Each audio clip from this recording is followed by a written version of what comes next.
Welcome to Home, Space and Reason, a podcast about creating a home that thrives. Hi there, I'm Christina Browning, your host. If you know your home could be so much more than it is, I discuss home functionality, aesthetics, and automation. I'm a realtor in Portland, Oregon, and a home functionality coach. I geek out on every subject imaginable regarding your home and yard, challenging you to think of your space differently to get the most out of every square foot.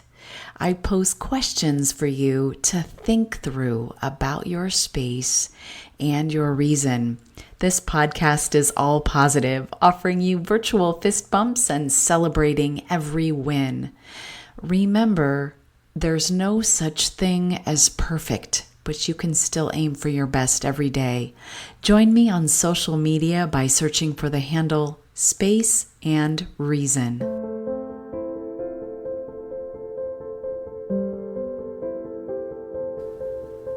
In this episode, let's discuss when your parent dies and you have to handle their house, the contents of it. This isn't only an uphill giant process in and of itself, but add in the grief and the emotional connection you may have with some of the contents of that house, and you have yourself a recipe for potential overwhelm. I totally understand that. First, let's come to a place of understanding. One of the reasons why I love history is because when you know the backstory, empathy usually follows. So when thinking about history, the generation that was born in the 1940s and 50s had parents who were adults in the 1920s with firsthand experience of the Great Depression. The Great Depression was the worst economic downturn in the history of the industrialized world, lasting 10 years, from the stock market crash of 1929 to 1939. It profoundly affected the daily life of American families in ways large and small. The average American family lived by the Depression-era motto, use it up, wear it out, make do, or do without. What that means is that people who were in their late teens, 20s, and 30s during that time learned how scary lean times can be. When those same people had children, the message they sent was the same. You keep everything because you'll need those things in the future, and we may not have money to buy it. So the children born into this environment learned to keep everything. And that could have been your parents. I know it was mine. Now, enough years have passed that those same people are passing away, leaving their homes for their children to deal with that are so packed full that many times overwhelmed adult children pull in a dumpster and virtually all of it ends up being buried in the ground in a landfill. Because for some, it is simply way too much stuff to process in a practical way. If you haven't yet listened to the Swedish death cleaning episode, number 62, I would encourage you to do that. And maybe listen to it with your parent if they're still with us. One of the most frequently utilized ways to tackle a home filled to the brim is to bring in an estate sale manager. Estate sale companies generally charge a standard commission rate between 30 to 40% of sales. Before they agree to take on a client, though, they'll typically provide a gross sales minimum, and that means the total value of all the items to be sold must meet or exceed that value. On the other hand, let's say you're going to do this yourself. possibly with siblings or your teen or adult children maybe, the only way to eat this elephant is one bite at a time. I suggest a whole house sweep first of everything that is sitting on the tops of anything, counters, dressers, tables, etc., because this gives you spaces to work then. So one session can just be cleaning off the tops of everything and figuring out just where that stuff can go. Gift, goodwill, buy nothing, any of those options. Evaluate those items and then take the most valuable items that you want to sell or consign and start a box or a corner or a place where those live. Next up, tackle one room at a time. Ideally, empty the fridge and freezers of perishables before it gets ugly. Bonus points if any of that stuff can go somewhere that it can be eaten. These items can be rehomed, especially the freezer.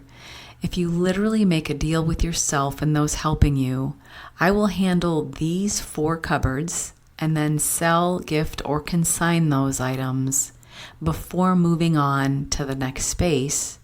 You can be incredibly efficient without burning out. Give yourself time to still relax and enjoy your weekend, knowing you completely finished a whole step, a whole room, or a bank of cupboards, or a whole dresser, tackling it one bite at a time. If you have others helping you, especially if it's someone you get along with that can make it fun, have them tackle a separate bank of cupboards. If it's someone you don't get along with well, strategically have them tackle another room so you're most efficient. Methodically moving and finishing rooms help you see that you're making progress. When a cupboard has been emptied, put a piece of painter's tape on it, visually signifying to you and others that it's empty. Getting others to help periodically is huge. This can be especially fun if there are teens involved with collections. They can help with technology. What if Granddad had a baseball card collection or a coin collection? There are apps that scan the item and tell you what the value is. I'll link to one in the show notes. This can be a fun way for your teen to contribute to the team effort. Bring in pizza, take your wireless speaker for music, spend a set amount of time there, and leave when your bank of cabinets has been emptied. Once you're getting close to having the whole home emptied, you can enlist a realtor to pull comps and get an idea of what the home might get as is. It's important to think about how much work you want to put into it, because if you replace the carpets, for example, and the people who buy it have pets, they may want all laminate flooring and promptly rip out the brand new carpet you just had installed. So that's one thing to consider. Another way to tackle worn carpet is to include a flooring allowance into the listing, which acknowledges you know it needs to be replaced, but it also allows them to choose what they want that suits their lifestyle. It also often takes big requests off the table because you've already set forth what you're willing to contribute. This comes out in the wash, out of the proceeds of the home, and it's not cash out of your pocket. And now for the questions to ask yourself about this home space and the reasons in getting through it. Grab yourself a piece of scratch paper and a pen. Question number 1. Of all of the people available to help me, what are their skill sets? This is the time where I love like a big yellow pad and put a line down the middle of it. And on the left side, you're going to list all the people that might be able to help you at some point or another. And on the right side, maybe list what skills they have. It's important to think about how people are naturally wired, because if Uncle Mark owns a giant trailer for hauling things, for example, you could pair him with nephew Brutus, who's a linebacker in high school and loves to lift weights. And he could come in after your sister Heather, who is great on the phone, taking care of details, and could provide them with a list of what to take, where, and when. If your daughter is a social media whiz, maybe have her photograph the items and list them all the places. Listing out people who can help, when they're available to help, and in what order you can use their service is fan-flippin-tastic. You'll feel so empowered if you just start with this exercise.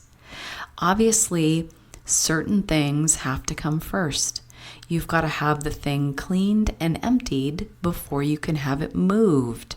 So certain people will need to be there earlier in this process than others. And this one exercise can help really get your mind around what that looks like. Question number 2, what items mean something to individuals in my family? Example, maybe your cousin Sarah learned to play piano on the very piano sitting in your mother's home. And so it would mean a great deal if she could have that piano. Establishing who wants sentimental things is the next step in easing your way into this. When you know someone wants a thing, arrange for them to get it. Put it on the calendar or it won't happen.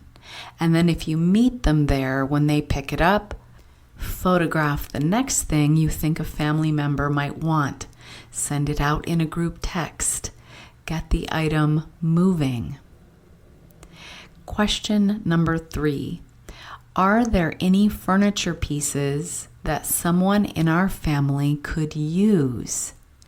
If there are relatives, for example, in their 20s or 30s, just starting out in life, sitting on a couch with stuffing coming out of it, perhaps they would welcome something nicer, presuming what your folks have is nicer. I know that's not always the case. Question number 4. Do we have any furniture consignment stores near us? If so, what are their terms? Sometimes, if they don't sell the item you've taken in within a set amount of time, like 90 days, you can take the item back, or they get 100% of the proceeds of the sale if they have to keep it longer. Obviously, this is going to be different for every single consignment store, but note that's a thing, so make sure you look at the contract and ask questions. Maybe you don't care what the answer is so long as it's gone from your parents' home, and that's okay too.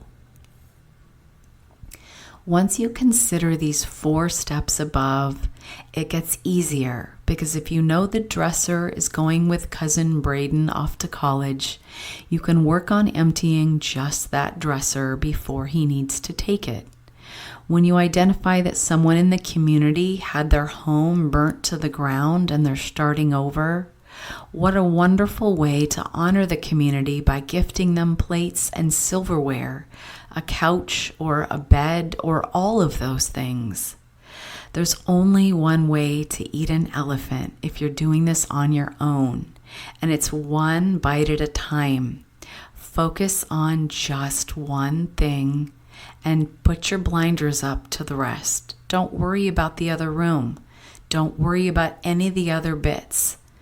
Just step through it one bite at a time.